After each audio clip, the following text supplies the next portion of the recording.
So a little while ago, Davik Designs gave me free rein to play around with the STLs for his Celtic Guardian set, and I made a review video of them.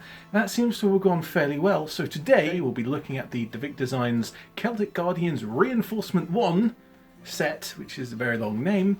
I'll be looking at the parts in the set, how they work, how they go together with other kits, and most importantly, I'll be doing a review, kind of giving my opinion at the end, because this is the internet after all. But first, let's actually have a look at the set itself and what it comes with. Hi, I'm ED-SKaR, and this here is the set in question.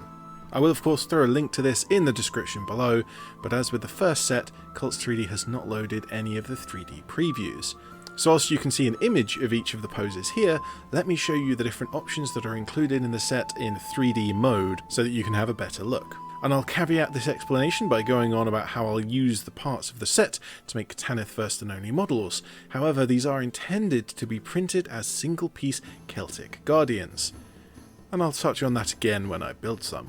The first option that I expect most people will gravitate towards is the full model versions, which have legs, torso, cloak, arms and weapon, with only the head separate. As they are one single piece, they are generally a little quicker to print because you fit more on one build plate and you have a lot less assembly to deal with after printing. This also leads to an improvement in the shape of the cloaks in two important points, which are totally boring, and please don't fall asleep, but they really do add to the look of the models. One of the negative points that some people have mentioned about the earlier set, including myself in my review, was that the cloaks seemed fine and all, but were a little lifeless. With this new set intended for single part printing, they are in a much better position to have much more dynamic looks. Particularly this one running with the cloak billowing out behind, and a few kneeling models where the cloak interacts with the feet. There are also some separated versions of some of the sculpts, a torso version with the legs separate from the upper bodies like these here. These are the ones I'm really excited about because the other point raised from the original set is that at the top the cloak doesn't really cover the shoulders. This is to make them easier to print multi-part, but detracts a little from the aesthetics.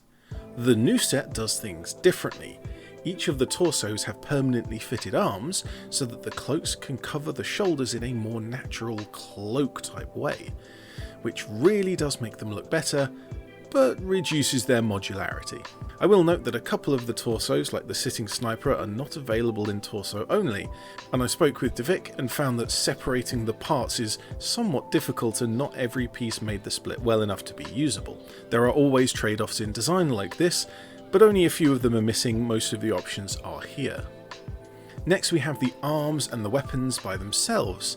Again, not every option is here due to the difficulty of splitting parts, but most of them are. However, if you're in my boots, which I hope you're not because they leak when it rains, these separate arms are still very interesting, particularly the sniper's arms.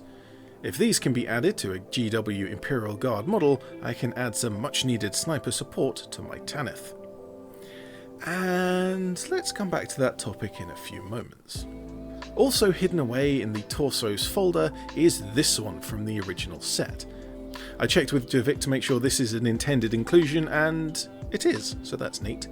There is of course a collection of legs that match up with the torsos, but printed separately you can add a little variety, or what I do, and swap parts with other sets. Some of these are the same or very similar to the first set, but there's certainly some new ones for variety.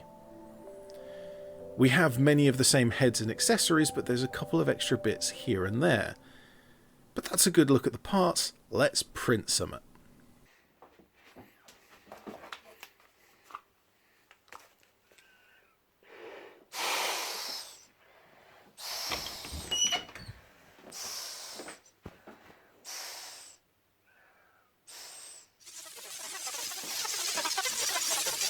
And here we are with the parts that I've printed. And I hope you will forgive the quality of these prints. My printer is very old and very low spec compared to a modern machine. This reflects on my printer and not on Davik's designs. This first one that I wanted to look at is the missile launcher.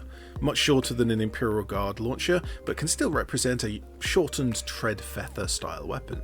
Also, this torso with a knife and an open hand. This is the real draw for me with this set of cloaks, particularly as they are improved over the original set. These are what I really wanted to look at. the more dynamic poses with the arms included. Comparing these cloaks to the original set, these are from the first Davik Designs set, you can certainly tell that they are thematically very the same. Aesthetically, they've got the same cues, but they are just a little more lively, a bit more movement going on with them, and so definitely an improvement there. And this isn't even the running one, which is the coolest, of course. I also printed out a few of the legs to compare, and as I mentioned, both of the arms-only sniper rifle options. Looking at the torsos first and seeing how they look on Games Workshop legs, these unsurprisingly match the conclusion of my first video. I think the Catachan legs look great on them, and the Cadian legs are fine, but you just have to adjust this flappy tunic thing, needs a bit of a trim. What I didn't check last time is how Davik's legs look with Games Workshop torsos, and the Cadian torso here looks pretty good to me, although the double belt does make them a little tall. Catachan torsos also fit. Excuse the pre-primed one here, it's the only Catachan I have left. You might notice that I have not printed any of the heads this time, and that is again due to my printer. Faces simply don't print with enough detail. As I assembled the models, I found one thing of interest to anyone wanting to print these multi-part like I have. The missile launcher's cloaks clips through the leg piece, which, if you print in one piece, is no issue, but printing separately you have to cut away a lot of these parts to get them to fit. I'm a long fang when it comes to kit bashing, so this is no issue for me. Carving out the butt of this legs piece and make it fit was no hardship, but it is something to be aware of when planning your build. I also found that the sniper's arms were just a hair too small for the Cadian torso I wanted them to go on. Again, no issue for me, I carved some channels in the plastic for the printed arms to sit inside, and as punishment to Davik for this almighty error, my sniper will have an anvil cloak, and not one of Davik's. Harsh punishment indeed.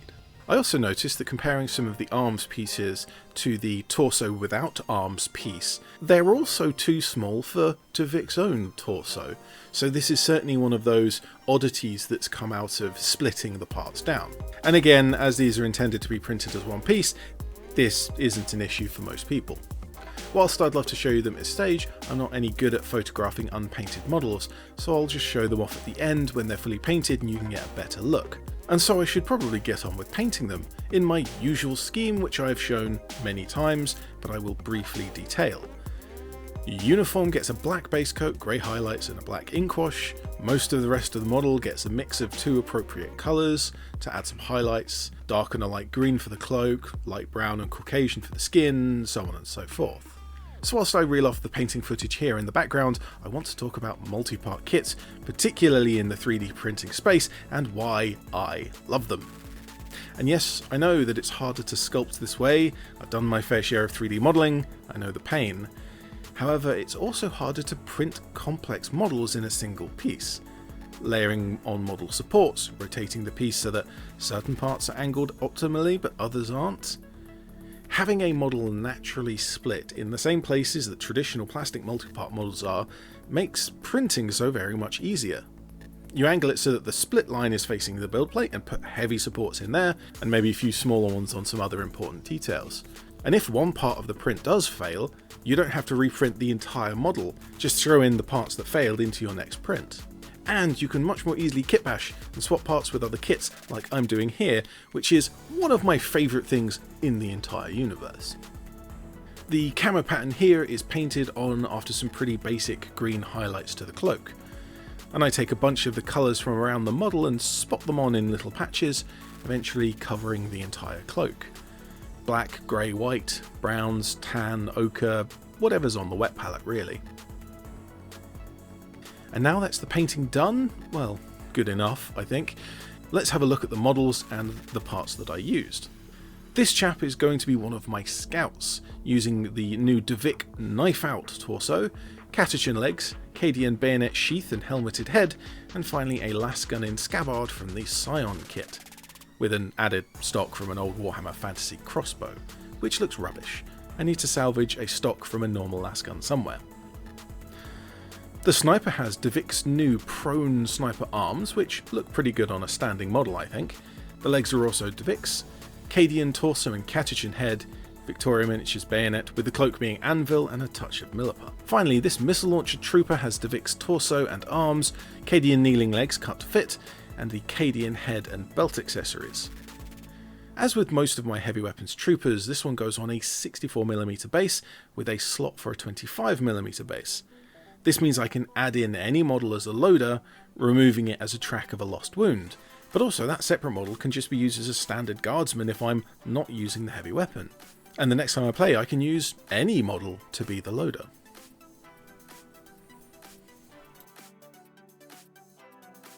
And so there we have 3 more models from my Tanith First and Only, using the Davik Designs Celtic Guardians Reinforcements 1 set as upgrade parts for Cadian and Catachan models. And before I give my opinion, first I need to acknowledge my biases. So first of all, I did not buy this set. Davik Design provided the STLs for the review. 2, I really like the Tanith First and Only, and so having some more models with more cloak options, it's always something that I'm going to look at with some interest. 3, particularly the multi-part option, as I've mentioned already in this video, really like having multi-part STLs. Printing things in one piece often causes me trouble, and so having them in multi-parts just means that that trouble is shrunk a little bit. And 4, I have been talking with Davik Designs quite a bit. Could even go so far as to call him a friend at this point, because we've been bouncing back and forth making joke models. There are some videos coming on that separately.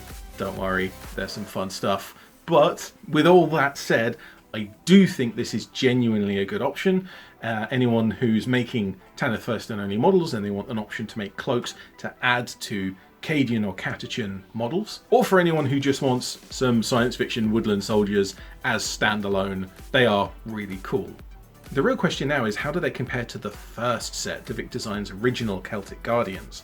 Because the first set is more modular and has more female options, but the second set has far more dynamic poses, both the arms and the cloaks, and has the heavy weapons options as well. And honestly, even though I've had a really good look at each of the parts from both sets for this video and the last video, I can't necessarily decide between them. And I think the decision boils down to what you're using them for. If you are using them kind of like I am, printing off the torso and then using ImperialGuard arms and legs and head, I think the first set is actually the one you go for. However, if you're going for standalone models, the second set has the better poses, has the better cloaks. But of course, you could go for both and have all of the options. And yes, I'm sticking with the Catachan kit being the better fit than the Cadian. But I think that's all the points I really need to cover, and so what I can say at the end is, I think this is a good buy. And with that, I have to say goodbye. So I'm ED-SKaR, always will be. Thank you very much for watching.